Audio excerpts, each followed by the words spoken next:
উমর রাদিয়াল্লাহু তাআলা আনহু মরার পূর্বে যখন জান চলে যায় তার পূর্বে বলছেন, আব্দুল্লাহ, ও আমার আদরের ছেলে, যাও তুমি আয়েশার কাছে, আয়েশাকে গিয়ে বলো মুহাম্মদ সাল্লাল্লাহু আলাইহি সাল্লামের পাশে কবর আছে আবু বকর সিদ্দিকের, ওইখানে একটু ফাঁকা জায়গা আছে, ওখানে আমার জন্য কবরের জায়গাটা দিবে কিনা।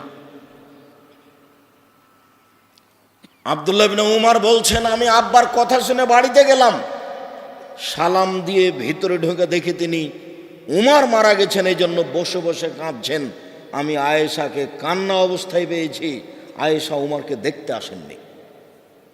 অর্ধ পৃথিবীর খলিফা, কুশাগর, বুদ্ধিজীবী, রাজনীতিবিদ উমর, উমরের মতো পৃথিবীতে মানুষই জন্মানি।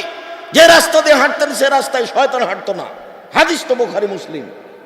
যার ইমানের কথা ভাবলে অন্য দেশ থেকে, পৃথিবীর অন্য প্রান্ত থেকে মানুষের অন্তর কাঁপতো, তার নাম উমর। এত বড় মানুষ পৃথিবী থেকে চলে যাচ্ছেন, লাশ উপরে আছে, আয়েশা রাদিয়াল্লাহু তাআলা আনহা তাকে দেখতে যাননি, বাড়িতে তিনি বসে বসে কাঁদছেন। বলছেন, জায়গাটা তো আমার জন্য নির্ধারণ করেছিলাম, আমার তো দেওয়ার ইচ্ছে ছিল না। উমর যখন বলেছেন আচ্ছা ঠিক আছে যাও, ওখানে উমরের কবর দেওয়ার অনুমতি দিলাম। অনুমতি নিয়ে আসার পরে আবার বলছেন, আব্দুল্লাহ শোনো, শোনো বেটা, লাশটা তুমি জানাজার পরে আবার আয়েশার বাড়ির পাশে রেখে দিও। আয়েশার বাড়ির পাশে রেখে দিয়ে বলিও যে উমরের কবরটা কি দেওয়া হবে এখানে? তখন বলিও না অর্ধ পৃথিবীর খলিফা আমিরুল মুমিনিন, এই কথা বলিও না, বলিও যে উমর। আর এখনো আপনার কাগজে সাবেক চেয়ারম্যান লেখা লাগে, সাবেক এমপি লেখা লাগে, মানে বিগত এমপি, এখনো আপনার এমপি নামটা লিখতে হবে কাগজে। উমর বলছেন, বেটা, বুখারীর হাদিস, আব্দুল্লাহ লাশটা রেখে দিও ওর বাড়ির পাশে, গিয়ে আবার আয়েশাকে বলিও যে আমার ওখানে কবরের অনুমতি হবে কিনা, তবে বলিও না যে আমিরুল মুমিনিন, অর্ধ পৃথিবীর খলিফা, এ কথা বলিও না, বলিও যে উমর। কথা বুঝাতে পারি না মনে হয়, বলিও যে উমর, উমর মারা গেছে, তো কবরটা হবে কিনা, যদি অনুমতি দেয় তাহলে কবর দিও, আর যদি অনুমতি না দেয় জনগণের যেখানে কবর আছে সেখানে দিও। আপনাকে আমি কি বলতে চাইলাম, আপনি মহিলা মানুষ, সারাদিন সবাই মিলে বাড়িতে যাচ্ছেন কেন দেখতে? যেটা মূল কথা বলতে চেয়েছি, সেটা ওখানে দোয়া করলো কেন? কবরের চতুর্দিকে দাঁড়িয়ে যদি হাত তুলে দোয়া করার বিধান রাসূলের না হয়, তাহলে আপনার কি হবে? আপনাকে আমি এই কথা বলতে চাচ্ছি, এই রাজশাহী, চাঁপাইনবাবগঞ্জ, পল্লী অঞ্চলের হাজারো মিথ্যা ধর্ম আছে যেটা মানুষ ধর্ম মনে করে করছে, যদি রাসূলের না হয় তাহলে কি হবে আপনার? মাওলানা সাহেব, আল্লাহ নবী বলছেন, শুনে রাখুন, আমার একটি কথা জানা থাকলে অন্যকে বলো, বনী ইসরাইলের কাহিনী বলো, কেউ যদি কোনো কথা আমার নামে বলে, সেই কথা যদি আমার না হয় তাহলে তার থাকার জায়গা জাহান্নাম। বনী ইসরাইলের কাহিনী কি, এই কথাটা বলে পরের আলোচনায় যাচ্ছে। বনী ইসরাইলের কাহিনী কি দেখুন তো, আমি একটা বনী ইসরাইলের কাহিনী আপনাদেরকে শোনাই। আবু হুরায়রা রাদিয়াল্লাহু তাআলা আনহু বলেন, রাসূল সাল্লাল্লাহু আলাইহি সাল্লাম বলেছেন, লাম ইয়াতাকাল্লাম ফিল মাহদি ইল্লা সালাসা, মায়ের কোলে দুধ খেতে খেতে তিনজন শিশু বাচ্চা কথা বলেছে, কথা বলেছে, টপ টপ টপ টপ করে কথা বলছে। মায়ের কোলে দুধ খায়, তার একজন হলেন ঈসা, ঈসা আলাইহিস সালাম, মায়ের কোলে কথা বলে, মায়ের কোলে দুধ খাচ্ছে, বলছে আমি নবী। অবাক কথা,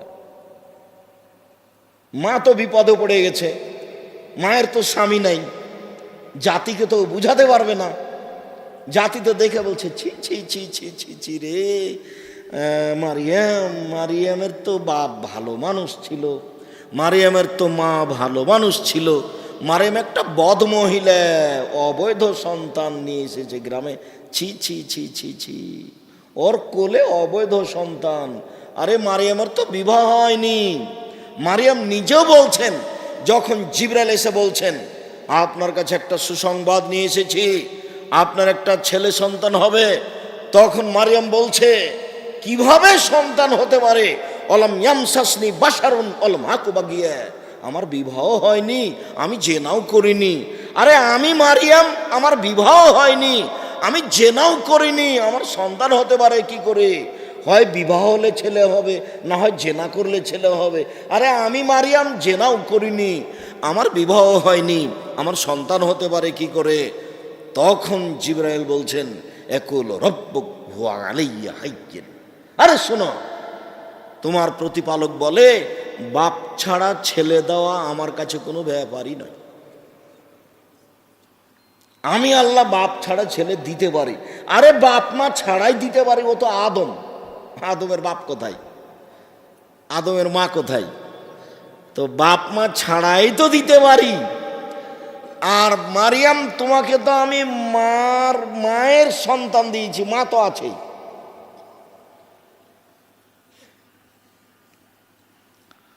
তো ঈসা আলাইহিস সালাম কোলে, মায়ের কোলে কথা বলছেন, আমি নবী, আমি ঈসা, আল্লাহ আমাকে নবী করে পাঠিয়েছেন। মায়ের কোলে দুধ খাচ্ছে, কথা বলছে। 2, কানাফি বানি ইসরাইল রাজুলুন ইউকালু লাহু জুরাইজ। আজ থেকে নিয়ে হাজার হাজার বছর পূর্বে একটা লোক ছিল, তার নাম ছিল জোরাইজ। ইউসাল্লিফি সাওমাতিহি, সে তার গির্জাঘরে ইবাদত করছিল। ফাআতহু উম্মুহু, ইতিমধ্যে তার মা আসলো। ফাদাআতহু, মা এসে ডাকলো, জোরাইজ, আব্বু জোরাইজ। ফাকালা, জোরাইজ বলল, ফিনাফসিহি উজিবুহা উসাল্লি, আমি আমার মায়ের ডাকে সাড়া দিব না সলাত আদায় করব? আমার মা যে আমাকে ডাকছে, তো আমি আমার মায়ের ডাকে সাড়া দিব না আমি সলাত আদায় করব? আম্মা কি বলছেন, আমি এভাবে বলবো কিছু, না আমি সলাত আদায় করতে থাকবো? বলতে বলতে একটু দেরি হয়ে গেছে, মায়ের মনটা খারাপ হয়ে গেছে। মা তখন বলে ফেললেন, আল্লাহুম্মা লা তুমিতা তুরে ওজুহাল মুমিসাত, আল্লাহ তুমি এই ছেলের মরণ দিও না যতদিন পর্যন্ত পতিতালয়ের মহিলার মুখ না দেখেছে। আল্লাহ তুমি আমার এই ছেলের মরণ দিও না, বদ মহিলার সাথে দুর্ঘটনা না হওয়া পর্যন্ত এই যেন না মরে। আল্লাহ আমার এই ছেলে যেন খারাপ মহিলার সাথে দুর্ঘটনা, খারাপ ঘটনা ছাড়া যেন না মরে। মা বলে চলে গেল। ফাতারাজাত লাহু ইমরা, যেতে না যেতে একজন মহিলা উপস্থিত। মহিলা এসে বলছে, আমি তোমার সাথে জেনা করার জন্য এসেছি। তখন জোরাইজ বলছেন, ফা বা ছি ছি ছি ছি, তুমি বলো কি? মুখটা ঘুরিয়ে না বলছেন, তুমি বলো কি? ছি ছি ছি ছি ছি, নাকচ করলেন জোরাইজ। ফাহাতাতির রায়, তখন সে মহিলা আসলো একটা রাখালের কাছে, গরু ছাগলের রাখালের কাছে আসলো। ফাম কানাথু, রাখালকে চেপে ধরে জোর করে জেনা করলো। ফাওয়ালাদাত গোলামান, এতে বাচ্চা পেটে আসলো। বাচ্চা প্রসব হলো। যখন বাচ্চা প্রসব হলো তখন মহিলা বলল, হাজামিন জোরাইজ, এ বাচ্চা হলো জোরাইজের। এই কথা শুনে যে জনগণ খেপে গেল। ফাতাহু, জনগণ তার কাছে আসলো। ফাকাসসারুহু, জোরাইজের ঘরকে একবারে ভেঙে চুরে খান খান ধুলা ধুলা করে দিল। ওয়ানজালুহু, তাকে তার গির্জা ঘর থেকে টেনে হেঁচড়ে বের করে রাস্তায় নামিয়ে দিল। সাব্বুহু, সবাই তাকে অকথ্য ভাষায় গালি দিল, যে যা পারে। বেটা তুমি জেনা করো, এখানে ইবাদত দেখাও, তুমি ঢং শুরু করেছো। মানুষে যা বলে, যা বলবে এটা স্বাভাবিক। সবাই এখন বলছে জোরাইজ জেনা করেছে। আরে তারই সন্তান, এটা মহিলা বলছে। এসে সবাই ঘর বাড়ি ভেঙে দিল, তাকে টেনে হেঁচড়ে রাস্তায় নামিয়ে দিল, অকথ্য ভাষায় গালি দিল। ফাকামা, জোরাইজ দাঁড়ালো। তাওয়াদ্দা, অজু করলো। ও সল্লা রাকাতাইন, 2 রাকাত সালাত আদায় করলো জোরাইজ। 2 রাকাত সালাত আদায় করে ফাতাল গোলামা, এবার দুধের বাচ্চার কাছে আসলো। জোরাইজ দুধের বাচ্চার কাছে এসে বলছে, ও বাচ্চা বলো তো, মান আবুকা, তোমার বাপ কে? তখন দুধের বাচ্চা বলছে, আবি আর রাই, আমার বাপ হচ্ছে রাখাল। কথা বুঝা জানি মনে হয়, বুঝতে পারেন সবাই? ছোট বাচ্চা তো অনেকেই,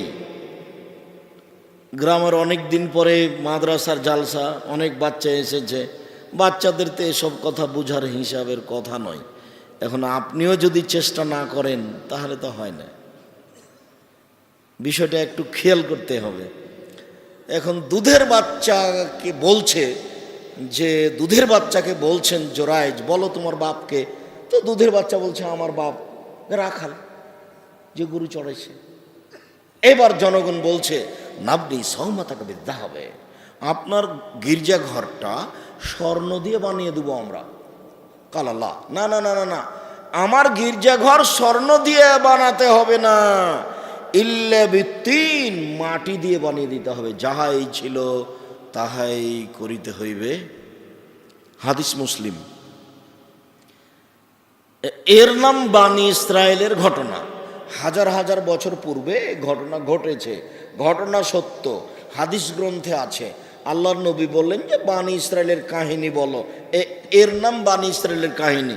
মাওলানা সাহেবদেরকে বললেন যারা আপনারা বক্তব্য দিচ্ছেন তারা আপনারা কোরআন হাদিসের কথা বলবেন, আমার কথা, আর বানি ইসরায়েলের কাহিনী বলবেন। বানি ইসরায়েলের কাহিনী বলতে ইউসুফ জুলেখার মিথ্যা কাহিনী নয়।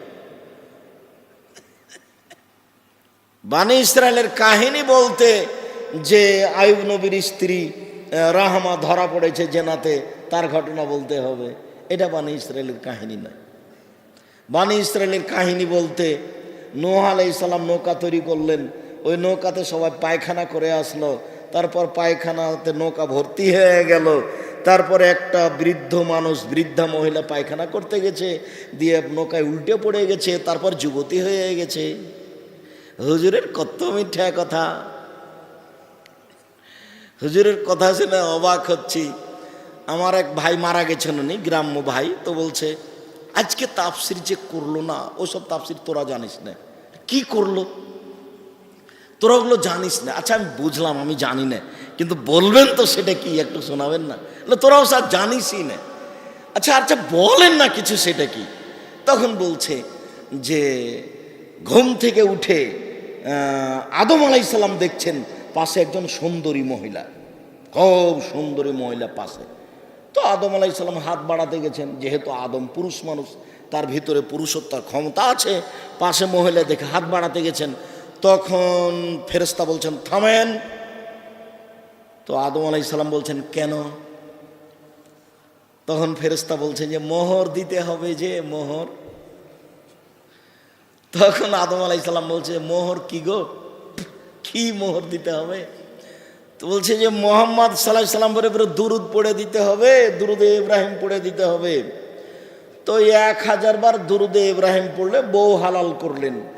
আরে যে আদমকে আল্লাহ বলছেন আমি সব কিছু শিখিয়ে দিয়েছি, আল্লাহ বলছেন যে আমি সব কিছু শিখিয়ে দিয়েছি, সে আদম বউখানকে কিভাবে হালাল করতে হবে সেটাই জানেন না, তা আল্লাহ কি শিখালেন তাকে? নাউজুবিল্লাহ। এই তো হুজুরের বক্তব্য।